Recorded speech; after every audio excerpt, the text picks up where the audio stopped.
Tere! Minu nimi on Sander. Nagu te mu kanalit olete näinud, siis 2 aastat tagasi olin ma väga põnevil droonidest ja droonidega ringi lendamisest. Eelmine aasta meeldisid mulle väga need kaherattalised tasakaaluliikurid nagu UFO-ratas. Siis see aasta olen ma kõige rohkem põnevil sellisest tehnoloogiast nagu virtuaalreaalsus. Vaatame lähemalt.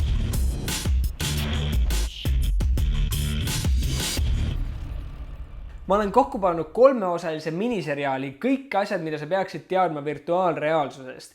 Esimeses osas ehk selles videos me räägime sellest, mis asi on virtuaalne reaalsus, lühidalt virtuaalreaalsuse ajaloost, sellest 3 faasist nii 80-90 kui nüüd, kui on räägitud, et virtuaalreaalsus hakkab juhtuma, kui sellest ka, miks see peaks seekord just juhtuma. Kui te tahate näha otselinke nendesse sektsioonidesse siin all, About sektsioonis saate neid näha ja hüpata ringi, kuidas soovite. Mis asi siis on virtuaalreaalsus? Virtuaalreaalsus on tehnoloogia, mille eesmärk on imiteerida siis kas päris või kujuteldavat keskkonda ja inimese olekut selles keskkonnas, et võimaldada selle keskkonnaga suhestuda. Seda on võimalik teha kasutades kõiki meie meeli. Esimene asi on loomulikult meie visuaalne pool, millel kasutataksegi selliseid prille, kuhu on ekraanid sisse pandud või siis kasutades oma mobiili. Teine väga oluline pool on loomulikult kuulmine, milleks kasutatakse kõrvaklappe. 3. nendest on tundmine ja katsumine, mille jaoks kasutatakse selliseid pulte esimese lahendusena.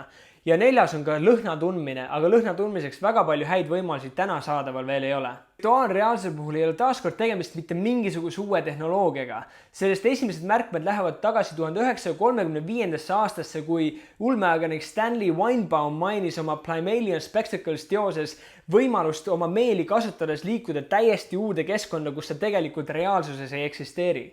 Esimene prototüüp The Sensorama pärineb aastast 1962, mis oli mehaaniline seade enne digitaalajastut. Ja sellega oli võimalik vaadata 5 lühifilmi, kus sa said tunda lõhna, said näha, said kuulda heli ning samal ajal ka katsuda. Esimesed virtuaal- ja augmenteeritud reaalsuse peaprillid pärinevad aastast 1968, kui Ivan Sutherland leiutas selle esimesena. See oli küll selline primitiivne lahendus, mis oli laest alla tulev selline metallkera, mille sees sul oli võimalik siis visuaalselt näha erinevaid ekraanipilte, kui sa ennast ringi liigutasid. 70. lõpus ja 80. algus oli see aeg, kui algas esimene torm virtuaalsele reaalsusele. Siis loodi MIT Aspen Movie Map, Atari virtuaalreaalsuse labor, seal oli VPL-i uurimis, mis hakkas sellega tegema rohkem ja sel ajal anti välja ka esimene virtuaalreaalsuse mängumasin. Teine laine või tormijooks virtuaalreaalsusest sai alguse 90-ndatel, kui 91. aastal NASA hakkas koolitama oma kosmonaute sõitma Marsil roveriga virtuaalreaalsuses. Siis ootasid kõik, et lähema 3-5 aasta jooksul on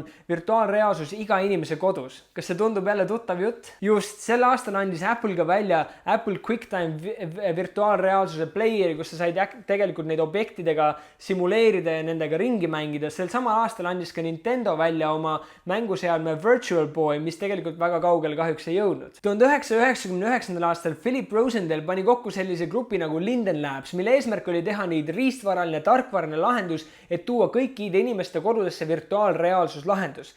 Kahjuks tal selle riistvara ehitamisega väga palju välja ei tulnud ja hiljem muutis ta selle firma struktuuri ümber, midagi me täna teame Second Life ehk teine elu. Muide, seal ehitati ka Eesti saatkond, kui Eesti riik sinna investeeris oma enda promomiseks. 3. laine sai alguse aga 2000-ndal ehk see, kus me praegu sees oleme. Kui 2007. aastal Google tõi välja Street View ehk siis tänavavaate, kus sa said ennast transportida ükskõik kus maailma tänavale ning vaadata ümberringi nii enda alla ette ja täielikult 360-kraadise kogemuse. Pärast seda 2010. aastal Palmer Luckey, Oculus'e asutaja, lõi sellise firma nagu Oculus VR, mis juba 2014. aastal $2 miljardi eest Facebooki poolt ära osteti. Samal aastal andis Sony teada, et nad tulevad välja oma Project Morpheus virtuaalreaalsuse projektiga, tuli välja ka esimene Google Cardboardi versioon, sellest järgneva aastal 2015. aastal ehk eelmisel aastal andis HTC ja Valve Group teada, et nemad toovad välja oma virtuaalreaalsuslahenduse ja tõeline buum oli alanud mitte ainult riistvaralisel pool, vaid ka tarkvaralisel pool ning samuti ka sisuloojates, näiteks mitmed filmistuudiod hakkasid seal filme tegema ja Jaunt hakkas ka professionaalselt virtuaalreaalsuskaameraid ja filme tootma. Miks need sündmused on olulised või miks me arvame, et nüüd virtuaalreaalsus jõuab ka massidesse pärast neid 2 eelmist tormijooksu? Esimene asi on riistvara, mis on läinud kättesaadavaks ja võimsaks. Siinkohal tuleb meeles pidada Inteli asutaja vaatlusi Moore's Law, mille andmetel iga 2 aasta tagant lähevad protsessorid 2 korda kiiremaks ja 2 korda odavamaks. Ehk selle najal on tegelikult täna võimalus sellist protsessimisjõudu pakkuda ka virtuaalreaalsusseadmetele.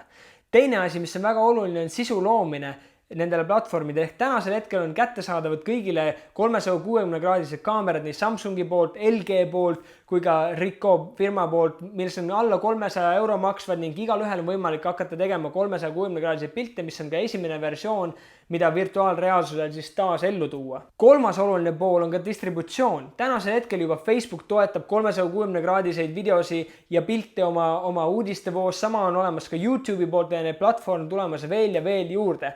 Tänu kõiki nende olemasolul tasuta distributsioonile on ka sisuloojatel võimalik sisu toota ja tänu sellele, et seadmed lähevad soodsamaks, on ka kõigil võimalik neid endale soetada. Ehk kõik need valdkonnad peaksid näitama, et seekord on võimalus virtuaalreaalsuse läbimurdeks. Millised seadmed ja platvormid on täna juba saadaval?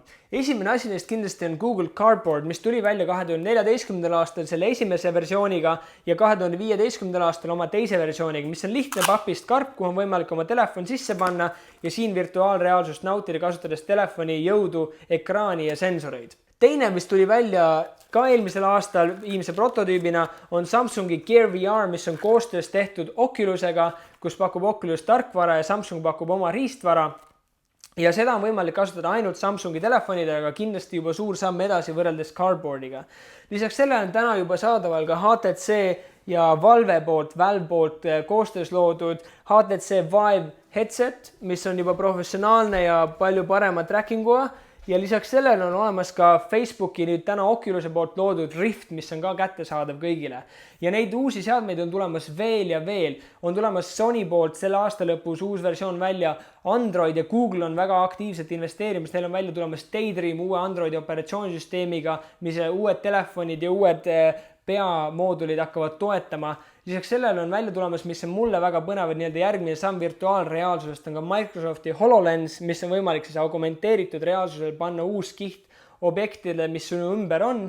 Ja kõige põnevam seade, mis on ilmselt ka tulemas välja selle aasta lõpus, on ka Google'i investeeritud firma Magic Leap. Ja Magic Leap toob välja siis segatud reaalsuse, kus on olemas elemendid nii virtuaalreaalsusest kui augmenteeritud reaalsusest ja sa ise saad valida. Ja nemad kasutavad siis silmaretinale projekteerimismeetodid, mis võimaldab siis endal valida, kumba sa tahad, ja see on ka viimane ekraan, mida meil tegelikult vaja on, kuna me saame ise valida, kas me tahame olla virtuaalreaalsuses või me tahame lihtsalt kujutada enda ees telefoni või me tahame endale kujutada ette suure teleekraani seina peale. Lisaks riistvarale on väga olulised ka platvormid, kus seda sisu luuakse ja tihti on need isegi olulisemad, nagu me oleme näinud mobiiltelefonidel, mis äpid seal saadaval on ja mis võimalused seal on, kui see, mis see seade tegelikult ise suudab. Esimene seade on kindlasti Oculus'e poolt ehitatud, kus on nii pood, kus saavad luua sisu ja äppe, mida saavad tarbijad siis osta nii Gear VR peal kui Oculus'e enda Rifti peal. Teine, kes sellele väga aktiivselt investeerib, on Steam. Steam on samamoodi Valve'i poolt tehtud mootor, mis täna jooksutab HTC Vive virtuaalreaalsus peakomplekti. Ja juurde on tulemas ka uusi tegijaid loomulikult Google'i poolt. Google'i Daydream saab olema ka platvorm, kus arendajatel on võimalik investeerida sinna juurde.